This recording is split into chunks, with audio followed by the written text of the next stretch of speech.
Mais voilà, dans un sauna infrarouge. Vous voyez, la température ici est à peine 46 degrés.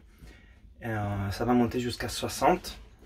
Donc la différence entre un sauna infrarouge et un sauna finlandais, nordique, classique, c'est que la température dans un sauna infrarouge ne monte pas assez très haut, parce que c'est les infrarouges directement qui sont générés par ces panneaux qui rentrent dans les premiers millimètres de la peau.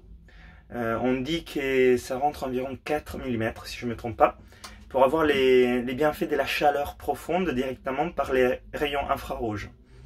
Donc les rayons infrarouges, c'est par exemple cette partie des rayons qui sont émis par un feu.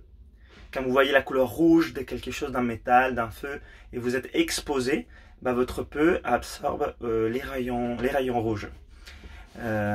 Ce sont ces rayons qui sont bénéfiques pour activer les corps et ressentir de la chaleur.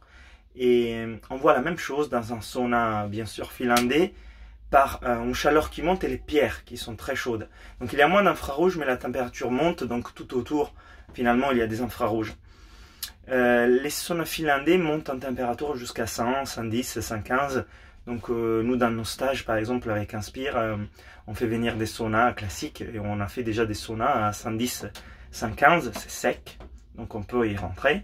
C'est challengeant.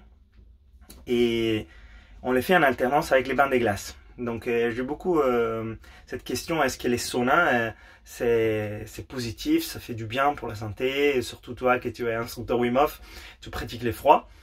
Et ah ben, en fait c'est magnifique. Donc sauna et froid sont deux faces de la même médaille. Nous avec la méthode Wim Hof on réintroduit les froids.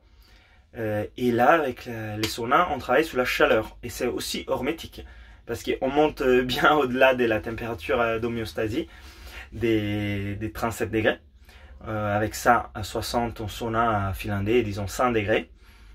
Donc les corps doivent s'adapter. Et il doit apprendre à gérer ça. Et il y a tout un bienfait de la thérapie infrarouge sur l'énergie, sur les corps. Et moi, je l'ai fait avec grand plaisir.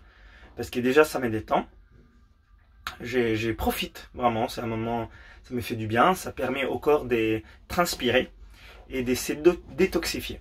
Donc je l'ai fait principalement pour pouvoir éliminer des toxines avec la transpiration. Et je l'alterne avec plaisir avec les bains froids. Ça me permet de travailler de façon différente sous les froids.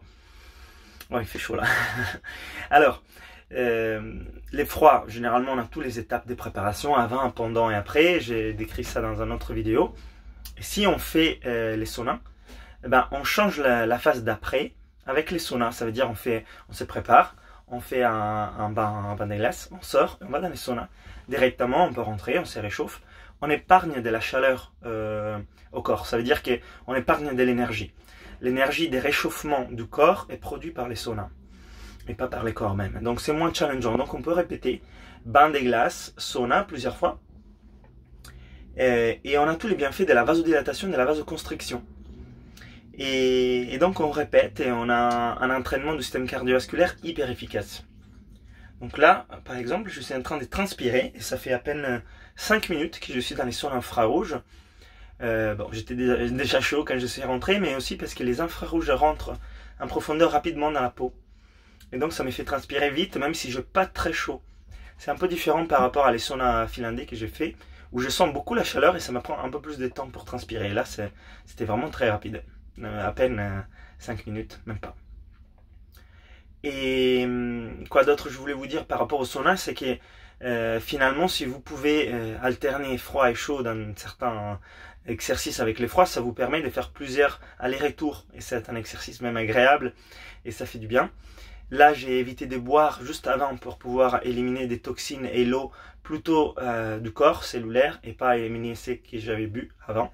Donc je me suis donné une demi-heure. Alors je suis pas un expert par rapport à ça. Je ne sais pas si c'est suffisant comme temps. J'ai entendu que c'était déjà bon, une demi-heure avant d'arrêter de boire. Et je vais m'hydrater après parce que bien sûr, je transpire, je perds de l'eau. J'élimine les toxines, c'est ce que je veux faire. Je travaille avec les infrarouges, que ça fait du bien.